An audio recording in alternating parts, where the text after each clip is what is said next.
আগে যদি জানিতাম তবে মন ফিরে চাইতাম। কাস্টিং না দিলে তো আমি কাজ করতে পারবো না, তাই না? সবার সাথে কেমিস্ট্রি ভালো। আর আমাদের একটা সিনেমা কান ফেস্টিভ্যালে যাচ্ছে, সহজ ব্যাপার না। আমার সারা দেহ খেয়েও গো মাটি। যদি শর্ট ফিল্ম কোনো একটা বড় ফেস্টিভ্যালে যায়, সেটাই আমার জীবনের অর্জন হয়ে থাকবে। 2024 এবং 25-এর মাঝে দুইটা সিনেমা, এটা নিয়ে খুব আর কি টেনশনে আছি। আমি সিনেমা করছি দুইটা, একটা অনুশ্রী রায় নতুন নির্মাতা, ওর একটা আর্ট ফিল্ম করছি, সেখানে আমার সহশিল্পী হচ্ছে সালা খানম, নাদিয়া, আরও অনেকে আছে, জয়িতা মহানবী। আর আরেকটা সিনেমা করছি, সেটা নাম বলা যাবে না এখনও, মানে কিন্তু খুব অনেক বড় বাজেটের ছবি এবং মানে 3-4টা দেশ প্রযোজনা করছে। ওটাও খুব বড় একটা ইন্টারন্যাশনাল ফিল্ম। ওটা সম্পর্কে এখন কিছু বলতে পারবো না, শুধু জানিয়ে রাখলাম যে সিনেমাটা করছি। আর এই তো নাটক সিরিয়াল করছি, অনন্য ইমন ভাইয়ের সিরিয়াল করছি, তারপর আমাদের যুবরাজ খান ভাইয়ের সিরিয়াল করছি। নাটক তো আছেই, অপূর্ব ভাইয়ের সাথে কাজ করলাম, সৈয়দ শাকিল ভাইয়ের, তারপরে আরও আমাদের ইয়ের সাথে কাজ করলাম, ইয়াশ রোহানের সাথে, তৌসিফের সাথে, এরকম কাজ চলছে আর কি। হ্যাঁ, হয়তো কমফোর্ট জোন, হয়তো তারা আমাকে ভালোবাসে, তারা আমাকে কাস্টিং দেয়। কাস্টিং না দিলে তো আমি কাজ করতে পারবো না, তাই না? সবার সাথে কেমিস্ট্রি ভালো। লাস্ট কাজটা করলাম ইয়ের সাথে, শেষ কাজটা করলাম তৌসিফের সাথে, খুব ভালো কাজ ছিল। তার আগে করলাম অপূর্ব ভাইয়ের সাথে, খুব ভালো কাজ ছিল। সৈয়দ শাকিল একটা ডিরেক্টর, আর এক তৌসিফের সাথে যেটা করলাম একটা ডিরেক্টর হচ্ছে আমাদের শাওন, ইমরোজ শাওন। তো ভালো ভালো কাজ হচ্ছে। আমি এখন এই সামনে আমি জানুয়ারিতে একটা সিনেমা করব, ডিসেম্বর আরেকটা করব, দুইটাই আর্ট ফিল্ম।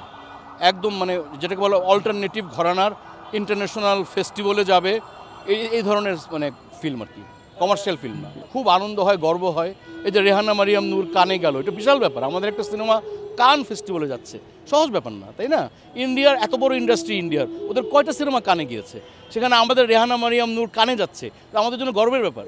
আমি ডিরেকশন দিব সামনে, দেখা যাক। শর্ট ফিল্ম মানে ফিচার না পারি, শর্ট ফিল্ম তো বানাবো। যদি শর্ট ফিল্ম কোনো একটা বড় ফেস্টিভ্যালে যায়, সেটাই আমার জীবনের অর্জন হয়ে থাকবে। খুবই আনন্দিত, গর্বিত। I am proud. আমি মানে উদ্বুদ্ধ হচ্ছে সিনেমা বানানোর জন্য। আমি বললাম তো, অ্যাটলিস্ট যদি ফিচার না বানাতে পারি, শর্ট ফিল্ম বানাবোই আমি 5-6টা। বাজেট বাড়ছে, আশা করি ভবিষ্যতে আরও বাড়বে। কর্পোরেট সেক্টরে আসছে, অনেক কর্পোরেটরা আসছে, বাজেট বাড়বে ভবিষ্যতে। না, বাজেট আমি মনে করি ভালো হচ্ছে, আগের চেয়ে বাজেট ভালো হচ্ছে। কারণ এখন যেমন ওই যে একটা রিসেন্ট যে ছবিটা রিলিজ হলো তুফান, হাই বাজেট, অনেক বাজেটের ছবি, তাই না? সো এরকম বাজেট তো পাচ্ছে সিনেমা। গান আপাতত বন্ধ আছে, বাট করবো, আমার ইচ্ছা আছে 2025-এ একটা গান করব। নতুন বছর উপলক্ষ করে আসলে দুইটা সিনেমা করছি।